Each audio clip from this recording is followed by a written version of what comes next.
Greetings, Mech Warriors. Welcome to another devlog. With me today, we've got Mark, we've got Indy, Hello. and we have Francois. Mark, how are you doing today? I'm doing great. I'm excited to show you what we're working on. Indy, how are you doing? I'm doing really good today. Awesome. And Francois. I'm doing fantastic. That's awesome. All right, so let's jump right into it with Francois and look at the next Sure. map. So what is it, Francois, that we're going to be working on next here? So right now I'm currently working on Vitric Forge. Unlike the original Vitric Forge, we're going to go more with an industrial feel. So there's going to be less craters, less clutter also in the road. It's going to have a lot of different areas to fight in this map. So essentially this map is, unlike any other, going to be including 4 mini arenas. And it's If you want, you can Can I draw draw on the on it? screen. Yeah, go Oh, nuts. cool. I can totally capture the we drawing. would have like one arena here, one arena here, another one here, and then another one here. I'm also planning to make sure that this map is not going to be one of these that like you always have snipers on top of the walls and stuff like that. There's way enough cover, way enough verticality difference, and I also made sure to not put ramps everywhere so that snipers couldn't get everywhere that they wanted. Of course, you're going to have one ramp here to get on top here, and then you're going to have another one here to get on top here. Other than that, if you wanted to actually go up onto these kind of mega structures here and here, you'll have the ramps here and here, here and here, and that's about it. And then another point that is really interesting is that we're also adding tunnels to the map. So not only we're replicating this part of the map onto the other part, so that you have verticality, but we're also making sure that the players can actually traverse in it. So that is the top down, as you can see, of the middle section. You have that ramp that goes down and that ramp that goes up. Well, up and down essentially like this.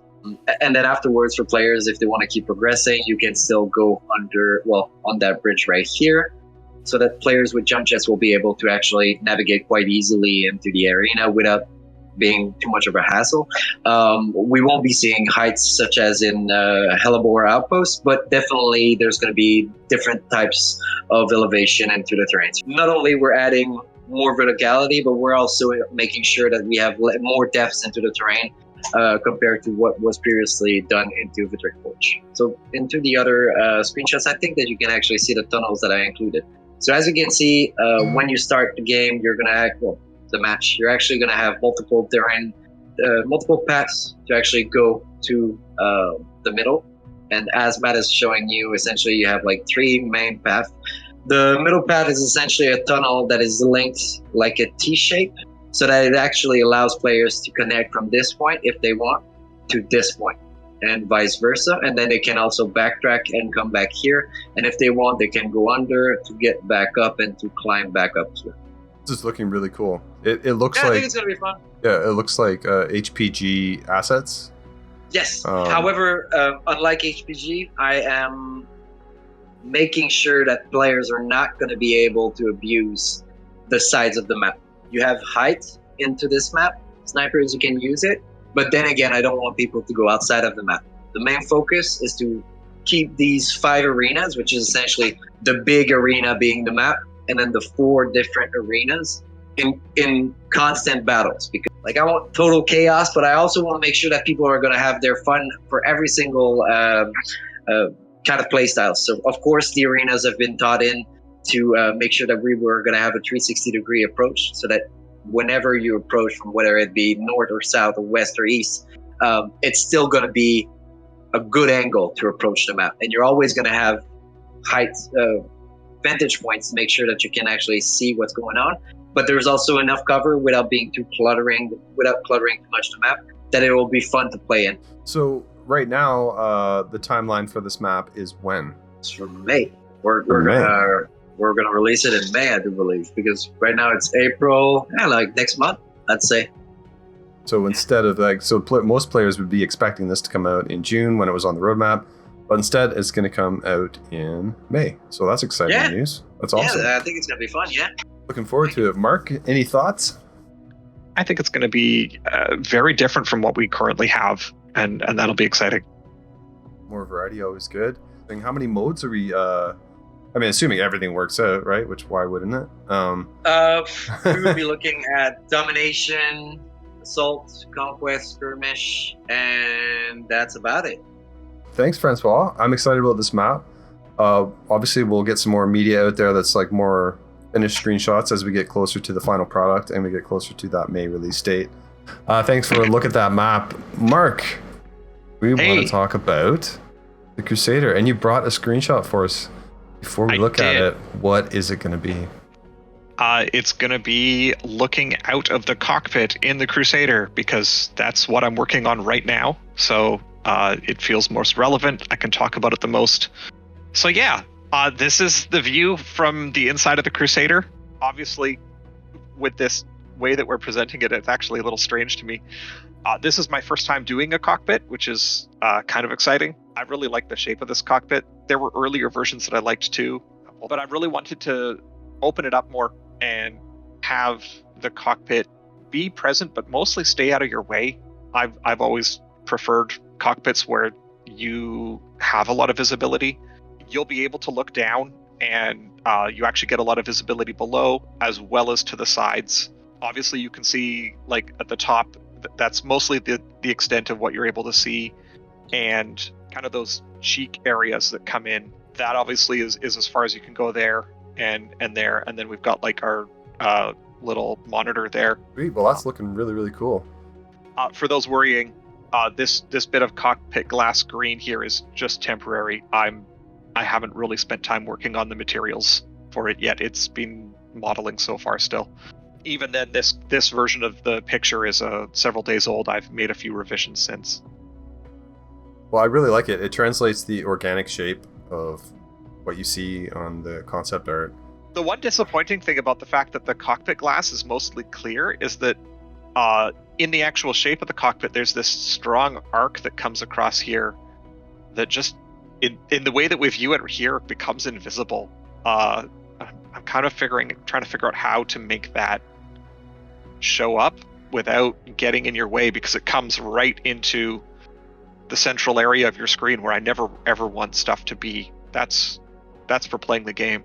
Well, it's looking great, and I hope you figure out that solution for that. That's all really exciting. Yeah, First new mech in so long, right? In 3 years. Did you work on the Dervish?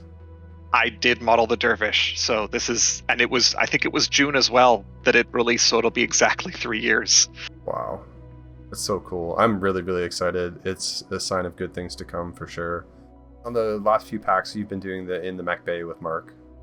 Yes. As we get closer to release and stuff. Is there any plans to do that for the Crusader? Yes. We're probably starting that next week, and Nice. I'll be showing more there and answering questions there. And as well, we can talk about the Platinum packs there and the art for that, Cool. if people are interested. So look forward to that next week. All right, thanks, Mark. I'm going to move on now and talk to Indy about his stuff. So yeah, Indy, this is your first devlog. Are you nervous? I'm quite nervous. Oh, don't worry about it. The MechWarrior fans are super, super nice and would never say anything bad about any of us. Yeah. No, yeah, welcome to your first devlog. Super happy to have you here. I wanted to start off by saying, like, what is it you're primarily doing on the project right now? Right now, I help bring characters or mechs into the game. I work with the Cauldron. We do monthly updates to the game and changes through the equipments and quirks. And we're doing some weapon tuning right now as well. So looking forward to bringing those changes, keeping the game fresh, and tuning. All right, so Indy, you said you're working on new mechs. What new mechs are coming in the April patch? For the clan mechs, for the Platinums, we have the Cougar H, we have the Arctic Wolf A, we have the Nova Cat B, we have the Mad Cat Mark E. For the Inner Sphere, we have the Wolfhound 1A, we have the Crab 27 SL, Black Knight 6B, and we have the Mauler MX90. So yeah, that's a cool selection. So you guys heard it here. I know on the forums you guys have been asking what variants are we going to actually put in. So we'll actually put some of that information down below in the devlog post as well. And aside from, putting mechs in the game, you also work with the Cauldron. How is that going, working with the Cauldron? Like, how do you interact with them? We have a Discord channel where we interact with most of the Cauldron in there, and we exchange information back and forth, and with that information we make changes to the game. Yep, they'll ask for some data on some mech usage stats or some equipment stats or something, and then we'll get them that data, and then based off that data they'll say, hey, we think we should make these kinds of changes, and then we'll review those changes, and then if they are okay, we'll put them into the game. So, follow-up question to that is, who is your favorite member of the Cauldron, and why is it Naveed? Naveed is just awesome to work with. I've always been working with him since like day one. Yeah, he's a great resource. There's a ton of great people on the Cauldron, don't get me wrong. So yeah, that's a summary. Got an introduction to Indy here. Has been working with the Cauldron. Mark's working on the Crusader, and Francois is working on maps. But these guys are the ones getting you content in the game. So yeah, that's it for this devlog. Bye from me. Bye. Goodbye, everybody. Goodbye, people. I just realized Francois looks like the character from Call of Duty. Yeah, no. Yeah. You're right. The captain. Yeah, All right. Captain Price. Yeah. All right. Holy shit. All right. I've only I played got- the original Call of Duty. I gotta look this guy up. All right. I should have had the booty hat,